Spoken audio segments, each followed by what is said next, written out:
ଆମର ସ୍ୱର୍ଗତ ପ୍ରିୟ ପ୍ରଧାନମନ୍ତ୍ରୀ ଶ୍ରୀ ଅଟଳ ବିହାରୀ ବାଜପେୟୀଙ୍କର 101ତମ ଜନ୍ମଦିନରେ ଉପଲକ୍ଷେ ଆଜି ଆମର day and night T20 cricket match start ହେଉଛି। ଆରେ 12ଟା ଟିମ୍ ଭାଗ ନେଉଛନ୍ତି। ଏଇଟା 25 ତାରିଖରୁ 31 ତାରିଖ ଯାଏଁ ଚାଲିବ। ଆଉ ଯେତିକି ଟିମ୍ ଆସିଛନ୍ତି ସମସ୍ତଙ୍କୁ ଆମେ ଫୁଡିଂ, ଟ୍ରାଭେଲ ଆଲାୱାନ୍ସ, ଷ୍ଟେ ସବୁ ଫ୍ରିରେ ଦେଉଛୁ। ଆଉ ୱିନିଂ ପ୍ରାଇଜ୍ 1 ଲାଖ୍ ଅଛି, ଲୁଜର୍ସ ପ୍ରାଇଜ୍ ଅଛି 50,000। ଆଉ ଏଇଟା ସେକେଣ୍ଡ ଟାଇମ୍, ଗତ ବର୍ଷ ହେଇଥିଲା, ଏଇଟା ସେକେଣ୍ଡ ଇୟର୍ରେ ଆମେ ପାଳନ କରୁଛୁ।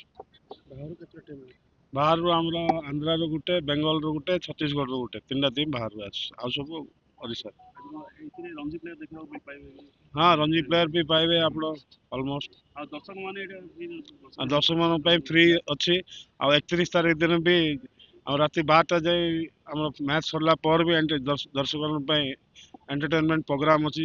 ଆପଣ ଦ୍ୱାରା ଆମେ ବ୍ରହ୍ମପୁରବାସୀଙ୍କୁ ଇନଭାଇଟ୍ କରୁଛେ ଆସିକି ଉପଭୋଗ